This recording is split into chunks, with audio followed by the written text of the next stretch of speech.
অসমৰ সংস্কৃতি অসমৰ গৌৰৱ এয়া দেখিবলৈ পাইছোঁ চাকৰি জনগোষ্ঠীয় আদিবাসী লোকসকলৰ চহৰাই পৰৱক সংগতি ৰাখি জাহলি অৰ্থাৎ হুঁচৰি গোৱা হৈছে। এয়া এখন ঘৰৰ পৰা আন এখন ঘৰলৈ পদাৰ্পণ কৰিয়েই জাহলি গীত গাবলৈ এনেদৰে বৃদ্ধ আবাল বৃদ্ধ বনিকাই এনেদৰে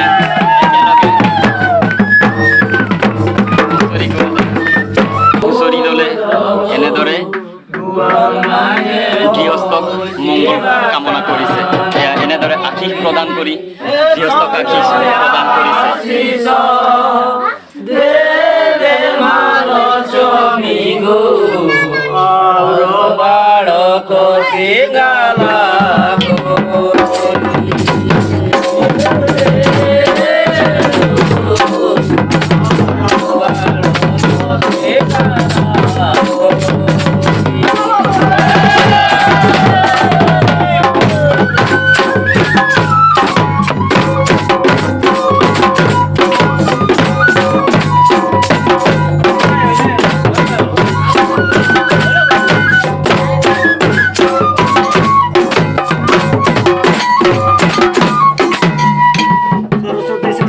মেম্বর বরণে গলায় গজমতি মুক্তার হার প্রভু তোরা সেবার ভার হান্দের কেটে বুদ্ধার ভার এই ভার গোয়াও ভাই যাতে সর্বদিন সর্বকাল থাকুক প্রভু কোনো দিন গৃহস্থ রামকে পড়ায় পড়াইছে প্রভু দুঃখ বিপদে লাগিল কে আশীর্বাদ করে করে গোয়াল ভাগে কাম এনেদৰে আশীষ প্ৰদান কৰি গৃহস্থৰ মংগল কামনা কৰে আৰু এনেদৰে গৃহস্থক মংগল কামনা কৰি আশীষ দি তেওঁলোকৰ যাতে জীৱনটো সুখ শান্তি আনন্দৰ উপচি পৰক তাৰে কামনা কৰি তেওঁলোকক গৃহস্থক আশীষ দি অন্য এখন ঘৰলৈ গাঁৱৰ ৰাইজ অৰ্থাৎ হুঁচৰি দলে পদাৰ্পণ কৰে।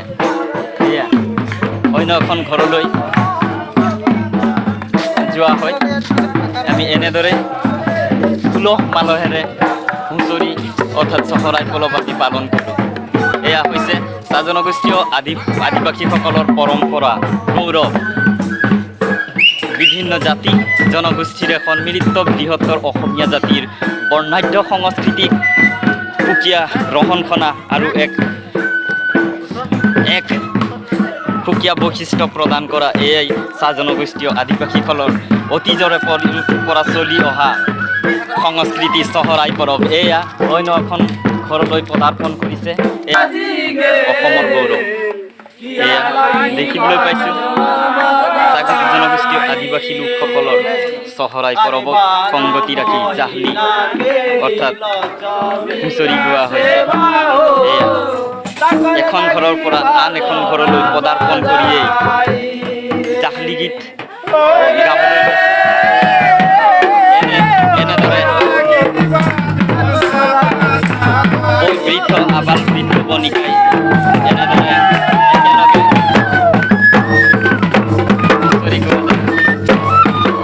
হুঁচৰি গোৱা পৰিলক্ষিত।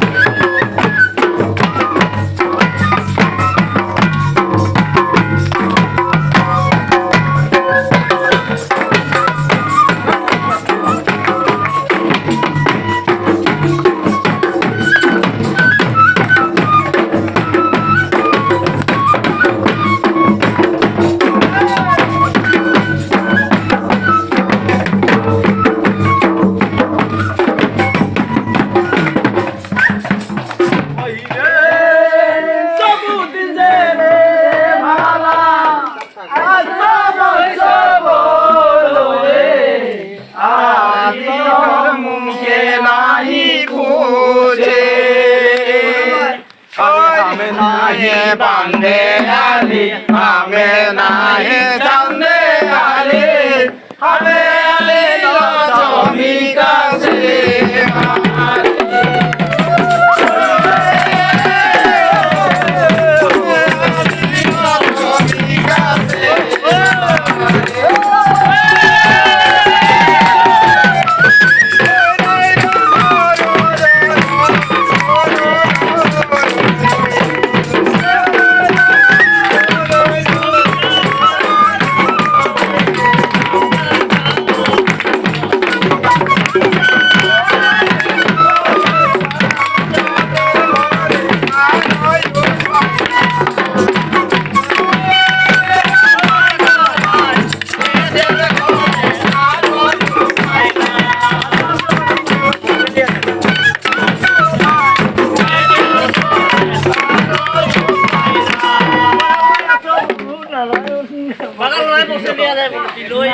উপায় নাই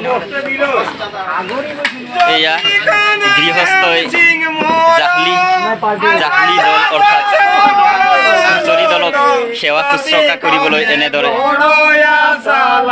বহিবলৈ আসন দিয়ে।